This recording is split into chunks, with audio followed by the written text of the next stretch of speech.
It is a Thursday tradition for us to be able to go through and do Therapy Thursdays with you. And I will admit that from our journey since the first conversation till now, I have learned so much. But we've got more learning to do. We can always learn more, right? And that is why we bring in Jacqueline with New Insights LLC. Jacqueline, how are you today? I'm good. Nice to see you, Matt. Nice to see you as well. And seeing is really a big part of our conversation Yes, it is. today, right? And that was not even planned, honestly. So This is a good one, though. wonderful. Yeah, this is great. All right. So we've talked last conversation about the different types of therapy, and we touched really lightly on one of them, but today we're going to dig in a little bit deeper. And we mentioned the sight and seeing. It's actually eye movement therapy. Mhm. You're going to give us a little bit more about the actual full definition and full title of that. Yeah. So I'll let you have the floor right now. Yeah. So, what we're talking about is another type of therapy. It's another way to get the healing done, and it's called EMDR. And it's eye movement, eye movement, desensitization, reprocessing. What that means is we're using the eyes to kind of reduce how much it hurts when we feel triggered and kind of change what those triggers mean.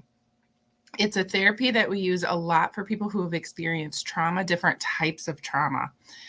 So, to really explain how this works, we first want to talk about how trauma works in the brain and in the body. It really does get trapped, trauma. And we can talk about big T traumas and little T traumas. Big T traumas are the things that we think about when we think about trauma. When we think about, I thought I was going to die experiences, house fire, car accident, abuse, held at gunpoint, these things that are really big when we think about traumatic experiences.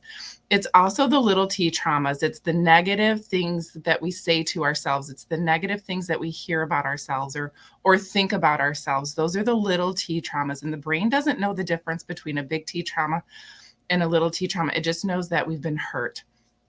And so it responds the same. When we talk about trauma, what happens when we experience trauma is that the brain responds. It responds with that fight, flight, or fright or freeze experience, and it sends chemicals. It sends lots of healing chemicals immediately to different parts of the brain, and it really turns on emotion and memory, and that sends signals straight to movement and behavior. And that's where we get that classic understanding of what like a PTSD is, post-traumatic stress disorder, when our bodies do things or we respond in a way that we really don't have to in this moment because something has triggered us to respond as if the past is happening again. Sometimes we experience that with flashbacks, nightmares, when we've had a really bad intimate relationship and it's affecting our current relationship. That's all those traumatic experiences. One thing to know about trauma that is a good thing to know, it's not a good thing, but it's a good thing to know, is that the problem today is not what happened. It's not the trauma that happened. That's not the problem today.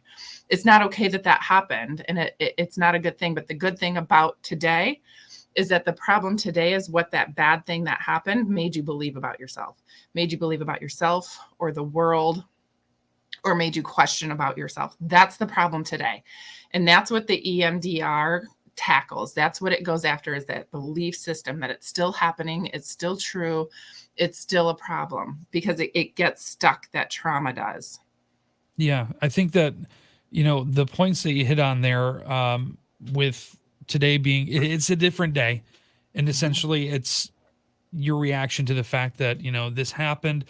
It's almost like ripping off a band-aid, right? Mhm. And the wound is still there maybe, Mhm. but we are always in that state Yep. of healing. Mhm. And this is from near death experiences, Mhm. everything that you listed off. But the thing that stands out to me is maybe more so like a PTSD. It is Mhm. what always comes to my mind when somebody's sleeping, and then all of a sudden maybe Mhm. there's a firework that goes off, and then that sets somebody Yep. off, right? It's those triggers that happen, and you are so good at what you do to be able to help move past those Mhm. points. But Mhm. with a situation like this, in these different ranges. Do you find that this is going to be kind of a loaded question?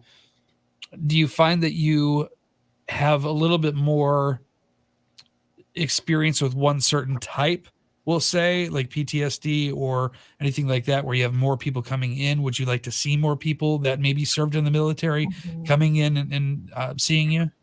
Yeah, really anyone who's experiencing that, and it doesn't matter where it comes from. It doesn't matter if it's from the military. If it's from the military, absolutely, this is a hugely effective therapy. But if it's from childhood experiences, if it's from community experiences, if it's from adulthood experiences, it absolutely works. Here's the thing that I really want to kind of talk about today is how this works and why it works, because it just makes so much sense. You talked about, that immediate body response. And that's what I want people to understand is the body keeps the score is what we talk about. The body keeps the score. And there's a great book called The Body Keeps the Score that explains how that works. But that trauma is trapped in your body. And so every time something happens that feels the same, your body is going to respond the same. And it doesn't matter if it makes sense or not. If you think about, and here's what happens.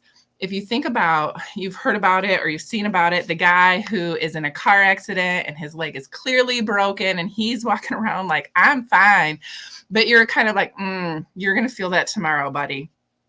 What is happening in that moment is his body is on trauma. His brain is on trauma. His brain has flooded him with feel goods, natural opiates, endorphins, adrenalines, serotonins, dopamines. His body has just been flooded with this, which is brilliant, frankly, the way that we're wired. We're wired to be able to survive trauma. What we're not wired for is chronic trauma. And that's the difference. And so what happens is we can actually put people into an MRI and see what happens in the brain when they experience trauma. And what happens is logic actually literally turns off. When we put people in an MRI, the emotional part of their brain just lights up and logic turns off. The reason that that's a problem is what happens after the trauma. Whether it's going to turn into a bad experience or a traumatic experience or a disorder is what happens after the trauma.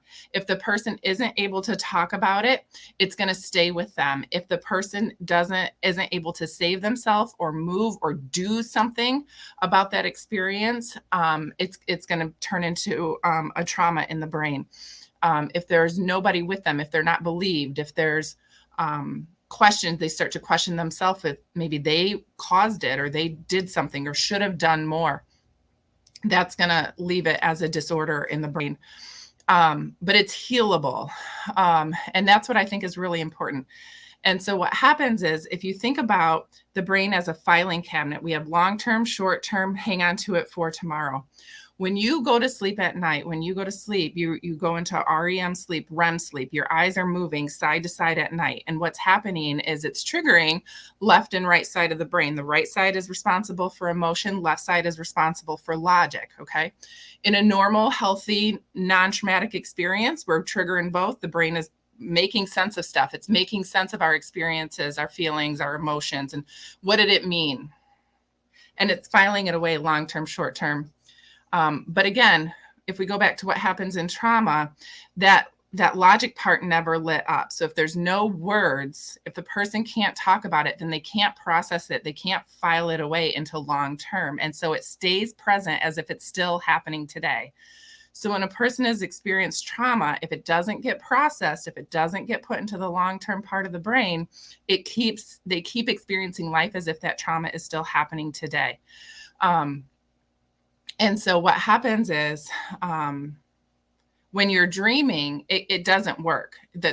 When you go to sleep at night, your brain turns on and it's doing the work of processing. But if you have a traumatic experience and that there's no words for it, if you think about that filing cabinet, long-term, short-term, save it for tomorrow, words are the file folder. Emotion and experience are what go in the file folder and then it gets filed away. But if there's no file folder, it never gets filed away, which is why it stays really present in the brain. So what we do during therapy, either online or in person, is we if it's online, I literally move my hand across the screen and the person moves their eyes with my hand, which triggers up logic and emotion at the same time when we're thinking about that experience. And it helps put logic to the emotion and helps file it into long term. So it's really like a physical rewiring of the brain as we're triggering stuff up. We're creating a file folder to be able to put it in long term. Depending on how deep that trauma goes, sometimes it can get put away in one session. Sometimes it can need a lot of sessions. If there's a lot of different traumas, creating a lot of different belief systems, it can need a lot of sessions of doing it. But what the EMDR does is it really takes what traditional therapy, and the research shows that it cuts it in half, how much time it takes to get that healing process in. The EMDR really cuts it in half because it's in the body. So sometimes there's just no talking is going to do anything. It's not going to process it. It's not going to make sense of it. You can know one thing and feel another. When that happens, that's the perfect moment to do EMDR therapy. I know this, but I know I'm safe, but I feel like I'm not. EMDR is going to put those two things together because you're triggering the knows and the feels at the same time, and it helps to make sense of it.